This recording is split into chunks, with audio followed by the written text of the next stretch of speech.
नमस्कार दोस्तों, एक नई लर्निंग के साथ हाजिर हूँ और आज की इस लर्निंग में जिस कंपनी विशेष को लेकर के चर्चा करेंगे, मार्केट की ओवरऑल जो कंपनियां हैं उसमें से कुछ कंपनी को हमने फिल्टर के माध्यम से उसको एक कह सकते हैं कि रिफाइन करने की कोशिश किया है, फाइंड करने की कोशिश किया है। और इस कंपनी की यदि हम बिजनेस मॉडल की बात करें तो सबसे पहले हिंट के तौर पे कह सकते हैं कि ये होटल इंडस्ट्री से बिलोंग करने वाली कंपनी है।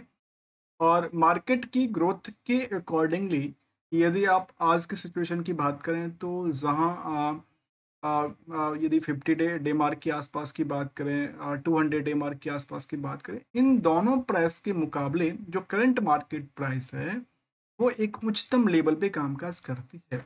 और एक अच्छी बात ये है जो आज के टाइम में यदि इनकी स्टॉक परफॉर्मेंस की बात करें तो जो इनका 52 वीक का हाई था, वो near about the same directions में है और ये कह सकते हैं कि यहाँ से ये ब्रेकआउट की सिचुएशन क्रिएट कर सकती है। इसको 2 तरह के लैंग्वेज में यूज़ किया जाता है, एक तो ब्रेकआउट की सिचुएशंस, दूसरा इसको कहते हैं जो नियर अबाउट द ब्रेकआउट और नियर अबाउट द 52 वीक की हाई पोजीशन के आसपास वाली स्टॉक। चलिए आखिर क्या है इस कंपनी में और क्यों मैं इसको लेकर चर्चा कर रहा हूँ, उसकी फाइनेंशियल परफॉर्मेंस से लेकर के हमने कुछ आंकड़ा लिया। वहाँ पे हमने ये देखने की कोशिश किया था फिल्टर के टाइम पे जो क्या कंपनी में जो वाई वाई का ग्रोथ हो वो स्टेबल्स हो, जो क्वार्टर ऑन क्वार्टर का ग्रोथ हो वो स्टेबिलिटी के साथ जो कामकाज करती हो, साथ में मार्केट की रेंज में सस्ता भी दिखता हो। इस कंपनी की सबसे पहली बात करूं तो कंपनी के पास जो होटल चेन है बहुत ज़्यादा बड़ा चेन नहीं है, हैदराबाद बेस्ड कंपनी है। और जो कंपनी का कारोबार है वो होटल चेन से बिलोंग कर रही है और होटल में केवल इनके पास दो होटल्स इंडस्ट्रीज की बात कहती है, दो होटल्स इनके पास अवेलेबल हैं होटल और रिजॉर्ट की बात करें तो। इनके पे एक तो उनके पास मेरिट्स की बात कहती है, दूसरा इन द कोर्ट्सयार्ड्स मेरिट्स की बात कहते हैं जहाँ पे शायद इन्होंने होटल्स और जो स्टेट्स की बात कहती है, लग्जरी कहते हैं luxury meets profitabilities with the voice rise segment की बात शामिल करता है। यदि इन कंपनी को लेकर के कुछ और पार्ट को जानने की कोशिश करें जहाँ अलग अलग प्रोजेक्ट की बात कहती है, चाहे वो ग्रीनफील्ड प्रोजेक्ट हो, ग्राउंड फील्ड्स हो, N C L T district assets की बात किया जाए, इन्होंने अपनी वेबसाइट्स पे जिक्र कर रखा है जहाँ पे location for the attraction for the serve और द गोल्स की बात शामिल करता है। तो हम इनकी जो है मार्केट में जानने के प्रति रीज़न क्या था उसको लेकर हमने पीयर्स से स्टार्ट करते हैं। देखिए पीयर्स में यदि इस कंपनी को चर्चा करते हैं जहाँ पे इंडियन होटल्स हैं, आरटीसी होटल्स, ईएचआई और चलत होटल्स हों, उसमें वेंटेटिव हॉस्पिटलिटी और लेमन ट्री जैसे दिग्गज कंपनी भी है, तो वहाँ पे छोटी सी कंपनी जिसका मार्केट कैप करीब 800 करोड़ के आसपास का है। और 800 करोड़ की मार्केट कैप वाली कंपनी में यदि आप इनकी पी रेशो को देखते हैं तो काफ़ी सस्ता रेटों में जिक्र करता है, तो अर्थात ये कह सकते हैं कि इसके अकॉर्डिंगली केवल केवल दो पहलू के अकॉर्डिंग जो ये स्टॉक आज के टाइम में बहुत सस्ता रेटों में दिख जिक्र करता है। आखिर सस्ते की पीछे वजह क्या है और क्या कारोबार दिन ब दिन अच्छी ग्रोथ कर रही है कि नहीं कर रही है, ये भी जानने की जरूरत पड़ेगी। इसलिए हम पास्ट परफॉर्मेंस को बेस लेके आगे की जो लर्निंग होगा उस पर जानने की कोशिश करते हैं। देखिए यहाँ पे जो पॉइंट है उसको लेकर कहता है कि जो करिए कंपेयर करते हैं इसकी प्राइस को, जिसमें करंट मार्केट की प्राइस से इंटरेस्टिंग वैल्यू के मुताबिक इसको देखा है, तो इसमें एक रनवे पे उड़ चुकी है। तो एक जो हमने फ़िल्टर करने की कोशिश किया था वो डेटा हमारे सामने ये है और उसमें हमने ये देखने की कोशिश किया था कि आखिर इसका ग्रोथ रेट कैसा है। तो हमने ये देखा कंपनी में जो यदि हम इनकी वाई वाई ग्रोथ की बात करें तो सेल्स में गिरावट रही, तो वहीं प्रॉफिट में 311% की बढ़ोतरी दर्ज किया गया। तो क्वार्टर ऑन क्वार्टर में देखा गया कि 16% की सेल्स में बढ़ोतरी के साथ साथ 87% की क्या हुआ, क्वार्टर ऑन क्वार्टर में नुकसान बुक करती डिक्लाइनिंग रेशियो देखी गई। लेकिन लेकिन की बात ये थी जो हमने इनको केवल यहीं पे नहीं छोड़ा। यदि आप किसी कंपनी को कंपेयर करते हैं जिसमें कि हम फंडामेंटल की सारे जो गुण होते हैं मैं उसको कैप्चर कर लूँ, जिसमें कि वाई वाई का ग्रोथ हो, क्वार्टर ऑन क्वार्टर का ग्रोथ हो और स्टॉक प्राइस की आज की टेंटेटिव सभी कंपनियों को एक ही लाइन में आकर खड़ा कर दूं, तो कुछ आंकड़ा निकल के आती है। और वो आंकड़ा ये कहते हैं इस कंपनी की यदि आप रैली को देखेंगे तो वो ये कहता है कि ये जो बाकी कंपनियों के ऑन एवरेज के मुकाबले जो इस कंपनी का मार्केट में ऊपरी सतह से गिरावट रही वो केवल 11% रही है। इसमें अर्थात ये कह सकते हैं कि 52 की हाई प्राइस था, वहां से केवल 11% की गिरावट रही। तो वहीं पे लाइफ टाइम हाई से 20% गिर चुका है। तो और नीचे वाले पोजीशन से 235% की उछाल क्रिएट कर चुका। ये इनका ये पहलू था।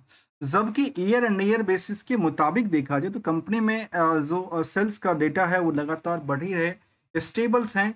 प्रॉफिट का नंबर लगातार हाई कहते हैं ना, हाई जंप करती देखी गई। तो रिटर्न ऑन स्टॉक प्राइस को लेकर की जो सेंटिमेंट रहा वो आजकल पिछले एक साल में जीरो की बात शामिल करती है। रिटर्न एंड इक्विटी बिल्कुल साइलेंट बैठी है, लेकिन यदि इनकी पुराने ट्रैक रिकॉर्ड के मुताबिक देखा जाए तो ये देखने को मिला है कि ईयर एंड ईयर बेसिस का जो ग्रोथ है, जिसमें कि सेल्स हो, जिसमें प्रॉफिट हो, वो लगातार एक इम्प्रूवमेंट के साथ बढ़ोतरी करती देखी गई है। जहाँ तक चार्ट का सवाल था, हमने देखा कि सभी कंपनियों का कंपैरिजन करके आखिर किस कंपनी में कितना ज्यादा बिकवाली हुआ है और किस कंपनी में कितना मार्केट आजकल उछलता हुआ भी देखा गया है। उसको लेकर भी एक झलक और देखिए, क्योंकि कंपेयर करने के लिए यदि हम इसको फंडामेंटल से लेकर के यदि हम मार्केट के ट्रेंड तक की नंबर को देखने की कोशिश करते हैं, तो जहां बड़ी दिग्गज कंपनी के तौर पे चाहे इंडियन होटल्स हों, उसमें देखा गया कि हायर से लो करंट मार्केट की जो इसमें 9% की डिस्काउंट रेट रहा है। तो कुछ कंपनी में आईटीसी में 3% की रही है। तो इसमें 11% रही। तो कुछ बड़ी कंपनी जिसमें कि महिंद्रा हॉलीडेज हो, लेमन ट्रीज हो, होटल हो, उसमें देखा गया कि 37%, तो कहीं 16%। तो चलत होटल जैसे बड़ी दिग्गज कंपनी में भी करीब 25%। तो EHI जैसे कंपनी में 36% की गिरावट रही है। कहां से? 52 वीक के हाई प्राइस के कंपैरिजन में। यदि निवेशकों के इंटरेस्ट की बात किया जाए तो कंपनी में FI DI की होल्डिंग में केवल DI की होल्डिंग है और FI की कोई होल्डिंग नहीं था। मार्केट में ना गिरना ये एक सेंटिमेंट दर्ज करता है कि इस कंपनी में FII की कोई भी होल्डिंग नहीं थी। यदि इनकी पोजीशन की बात किया जाए तो देखिए, मार्केट में इनकी जो सपोर्टिंग जोन थी, सपोर्टिंग जोन के आसपास ही लगातार भटकी रही है और एक ही जोन में लगातार बनी रही है जब से मार्केट ने पिछले एक साल में ऐसा आंकड़ा लेती।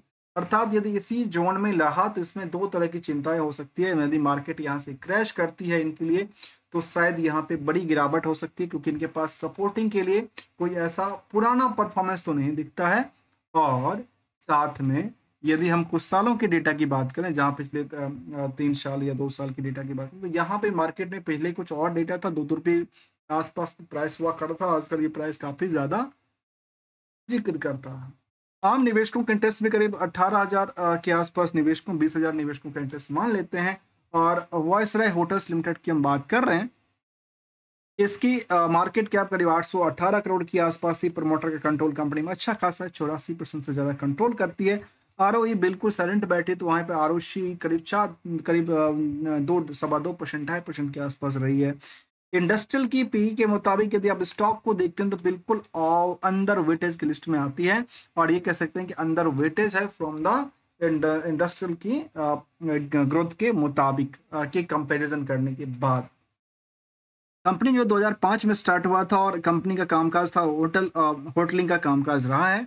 और होटलिंग में इनकी वेबसाइट्स में दो तरह की इनकी होटलिंग देखा है। लेकिन प्रोजेक्ट को लेकर उन्होंने ये भी जिक्र किया है कि जहाँ पे इनके पास प्रोजेक्ट और जिसमें कि जहाँ पे ग्रीन फील्ड प्रोजेक्ट हो, ब्राउन फील्ड की, लेकिन एक्चुअल में इनके पास दो ही अभी तक डेटा देखने को मिला है, जहाँ पे हमने इनके जो होटल्स इंडस्ट्रीज के दो लग्जरी होटल हैं उनको करके हमने समझने की कोशिश की। हैदराबाद बेस्ड कंपनी है और कंपनी का जो है, यदि हम चर्चा करें अगली कड़ी की तरफ, जहाँ पे रिस्क और रिवार्ड की एक्सपेक्टेशन को समझें, तो रिस्क में देखा गया कि रिस्क में सबसे पहली बात आती है कि क्या इनमें रिस्क फैक्टर कितने दिन के लिए था, कितने दिन, 1 महीने की रिस्क फैक्टर थी।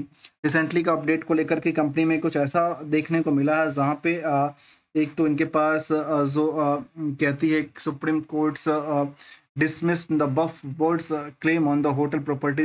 अच्छा, इसमें एक डिस्प्यूशन रहा कि वक्फ बोर्ड ने इस होटल को लेकर के साथ अपनी शायद कुछ मान लिया होगा, कह दिया होगा। और इसका जो इन्वेस्टर मीटिंग हुआ था, इसको लेकर जो अपडेट आया उस पर एक झलक देखने की कोशिश किया जाए तो ऐसा फिजिकल्स हुआ था उसको लेकर के इन्होंने 5 मार्च को अपडेट दिया था। शायद उसका उन्होंने प्रेजेंटेशन तो साझा नहीं किया है। पर यदि हम कंपनी की बात करें तो कंपनी के पास करीब 3 करोड़ 40 लाख का डिमांड फ्रॉम द कोर्ट से आया था, चैलेंजिंग करने को लेकर के। और इसका एक कह सकते हैं कोर्ट केस वगैरह चल रही है कंपनी को लेकर के।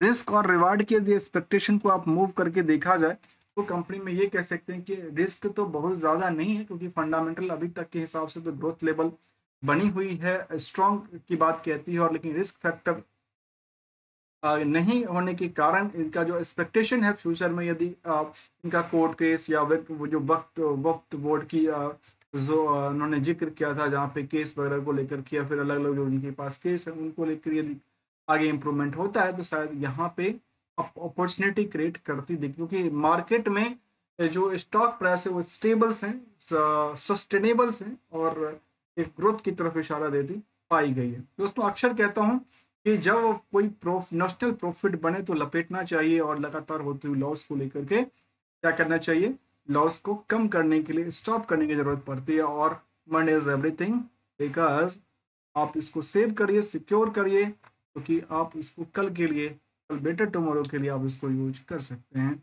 और विदाउट कोई ट्रेडिंग एडवाइजरी और नोट्स को only learning content. Thanks for the joining us दोस्तों।